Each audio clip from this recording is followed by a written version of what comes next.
हन्ताणम् नमो सिद्धाणम् नमो वायुयानम् नमो वज्रायानम् नमो मे सर्वसाहुनम्। प्रत्येक शनिवार के क्रम में अपन इस सहजता का पाठ करते हैं और एक एक छंद की चर्चा करते हैं। 6 छंदों की चर्चा अपन पिछले शनिवार तक कर चुके हैं। आज हम 7वें छंद की चर्चा करेंगे और जिन लोगों ने छंद याद किए हों सुनाना चाहेंगे तो उनसे सुनेंगे। देखिए, क्या ये तो पूरा पाठ करने का ही है, एक एक शब्द में ऐसे अर्थ करने बजाय इसका तो कंटिन्यू ऐसे पाठ करो तो उसका विशेष आनंद है। जैसे पाठ में अपन ने कितना आनंद लिया ना, ऐसा ये तो निरंतर निरंतर पाठ करो तो जितना पाठ करो उतना ज्यादा आनंद मिले, वैसी चीज है। फिर भी अपन इसको थोड़ा सा याद हो जाए इस दृष्टि से एक एक छंद की चर्चा थोड़ी करते हैं। देखिए, सभी के मन में सहज उमंग और पुलकित है सारे अंग, ना है अद्भुत आत्म प्रसंग और मानस में विपुल तरंग, खिले हैं सबके सारे अंग आत्म अनुभव की तरल तरंग, जगत में सहज सहजता हरे समाई है सब में सर्वांग। चौथी पंक्ति महत्वपूर्ण है। चौथी पंक्ति में क्या कहा कि जगत में सहज सहजता अरे समाई है सब में सर्वांग। जगत में सर्वांग हर दृष्टि से, हर तरह से, हर जगह, हर चीज में सहजता समाई हुई है। सहजता भी सहजपने समाई हुई है। सहज सहजता, सहजता सहजपने समाई हुई है। ऐसा कौन सा पदार्थ है, ऐसी कौन सा द्रव्य, ऐसा कौन सा गुण या ऐसी कौन सी पर्याय है जिसमें सहजता नहीं है।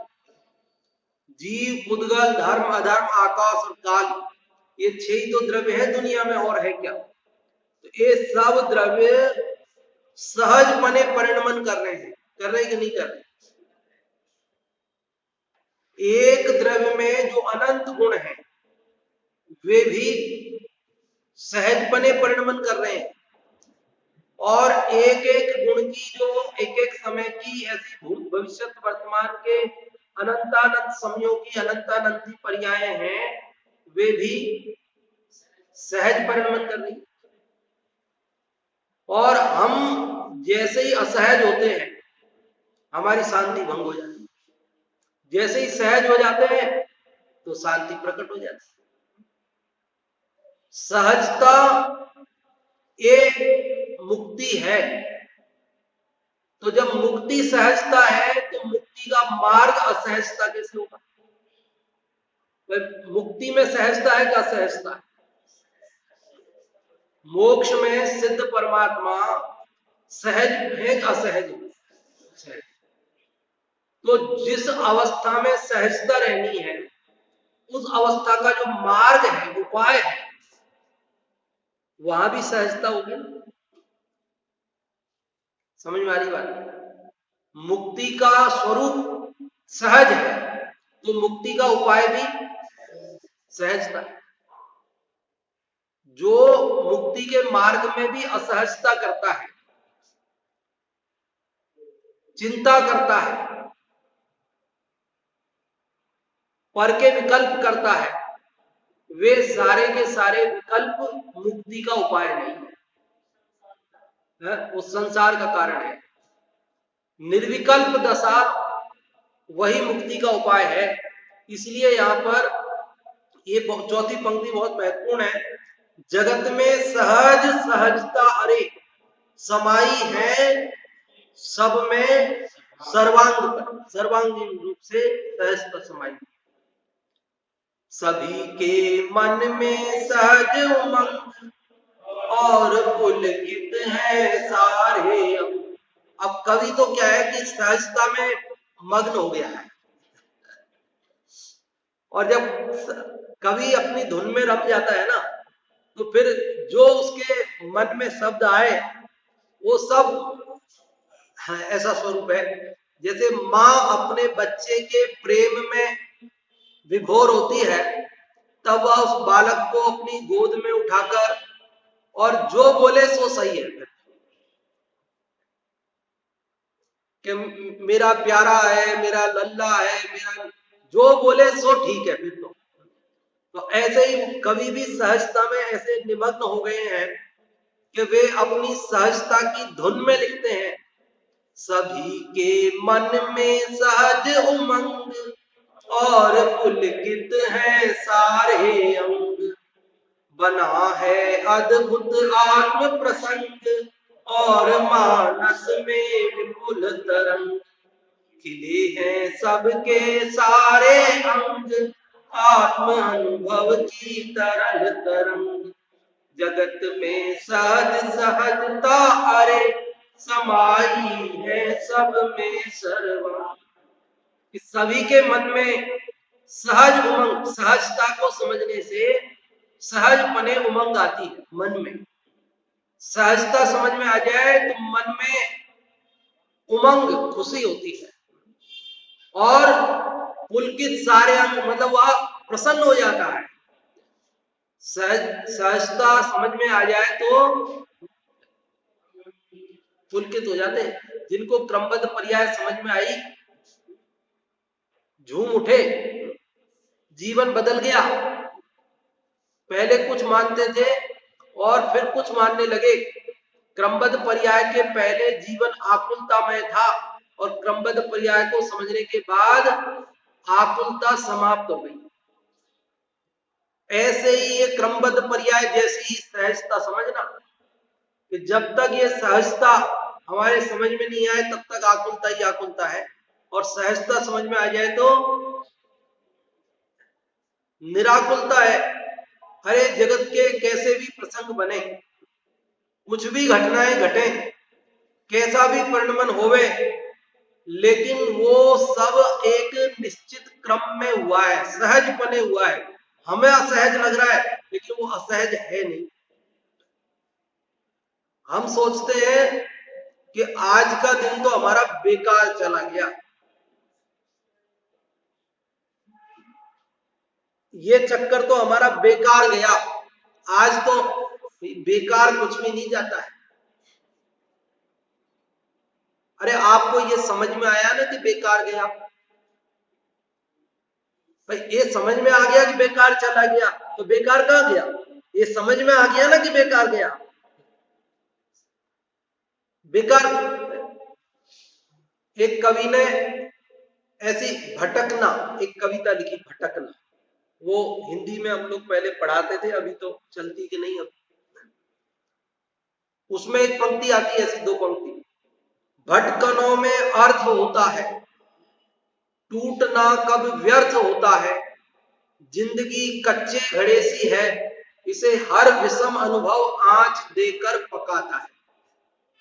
कवि कह रहा है भटकनों में अर्थ होता है। जैसे कई बार भटक जाता है तो बोले भटक गया तो वो निरर्थक नहीं गया, भटकना भी सार्थक हो गया, क्योंकि भटकने से ये बात समझ में आ गई, ये मार्ग सही नहीं। भटकनों में अर्थ होता है, टूटना कब व्यर्थ होता है, जब हम निराश हो जाते हैं, हमारा कोई काम नहीं बनता है, हम थक जाते हैं, परेशान हो जाते हैं, तो वो व्यर्थ नहीं जाता। हमें सफलता का मार्ग उसी से समझ में आता है। ऐसे ऐसे किया तो सफल नहीं हुए, इसका मतलब अब इससे कुछ विपरीत करना पड़ेगा तब हम सफल हो। वो कहते हैं कि जिंदगी तो एक कच्चे घड़े के समान है, और कच्चे घड़े को आग में तपाते हैं तो वह घड़ा पक जाता है, मजबूत हो जाता है। उसी प्रकार हमारी जिंदगी में जब हम भटकते हैं, टूटते हैं, टकराते हैं, दुख पाते हैं, तब जाकर के हमको बहुत सारी शिक्षाएं मिलती हैं और तब हम अनुभवी हो जाते हैं और फिर दोबारा भटकते नहीं है। एक बार धोखा खा जाते हैं, फिर दोबारा कोई धोखा देने की कोशिश करे तो अरे भैया हमको सब मालूम है, पहले हम ठगाए हुए हैं। दूध का जला छाछ को भी फूंक फूंक कर पीता है। तुम हमें ठग नहीं सकते ऐसे ही, क्योंकि हम पहले ठगा चुके भैया, बहुत अनुभव हो गया है। इसका मतलब ठगाना बेकार थोड़ी गया, अगर पहले नहीं ठगाए होते तो अब ठगा जाते, पहले ठगा गए तो अब नहीं। इसलिए जगत का जो भी परिणमन हो रहा है वो सारा सहज हो रहा है, और उसको सहज पने स्वीकार करो, बस इतनी सी बात है। जो परिणमन हो रहा है उसको कैसे स्वीकार करो? सहज पने स्वीकार करो। सहज पने स्वीकार नहीं करना ये आकुलता का जनक है, और सहजता को स्वीकार करना ये निराकुलता का आनंद का जनक है। जो सहजता समझते हैं तो कैसी दशा होती है? सभी के मन में सहज उमंग, और पुलकित है सारे अंग, बना है अद्भुत आत्म प्रसंग। ये अद्भुत प्रसंग बना है भैया, ये बहुत अपूर्व अवसर आया है। ये अपूर्व अवसर ऐसा किस दिन आएगा, जिस घड़ी ये सहजता की बात कान में पड़ती है, जिस घड़ी जीव सहजता का विचार करता है, ये प्रसंग कोई सहज नहीं, मतलब सहज नहीं है, मतलब असहज नहीं, ये सहजता की पराकाष्ठा है। मतलब बहुत अपूर्व अवसर है, क्योंकि पहले हमारे जीवन में ये नहीं आया और अब आया, ये दुर्लभ है। इसलिए कह रहे हैं बना है अद्भुत आत्म प्रसंग, और मानस में विपुल तरंग। हमारे मन में विपुल मतलब बड़ी बड़ी बड़ी तरंगे खुशियों की, आनंद की उछलती हैं इस सहजता के नाम से ही। सहजता के नाम से ही आनंद उछलता है, सहजता के नाम से ही आनंद की हिलोरें उठती है। खिले हैं सबके सारे अंग, आत्म अनुभव की तरल तरंग। सब अंग खिले अर्थात प्रसन्नता है, और आत्म अनुभव की तरल तरंग। सहजता अगर आ गई समझ में तो आत्मा की अनुभूति होगी। क्या होगी? जिसके जीवन में सहजता आ जाए और आत्मा की अनुभूति न होवे, ये संभव नहीं। जब तक आत्मा की अनुभूति नहीं होवे, समझना सहजता अभी जीवन में आई नहीं। जबान में आई हो सकती है, लेकिन जीवन में सहजता आ जाए तो फिर तो बाहर से उपयोग सिमट जाएगा, फिर उपयोग अंदर जाए बिना रहेगा नहीं। इसलिए कहा आत्म अनुभव की तरल तरंग। जगत में सहज सहजता रे समाई है सब में, सहज पने। हवाएं चल रही है सहज पने, कौन चला रहा हो?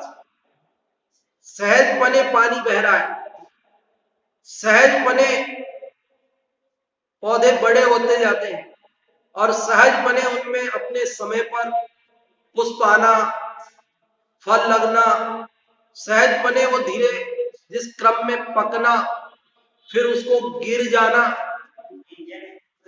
पत्तों का सहज पने धीरे धीरे अपने क्रम में पीले होना, और सहज पने वो झड़ करके नीचे गिरना, और फिर सहज पने ही नई कोपलें फूटना।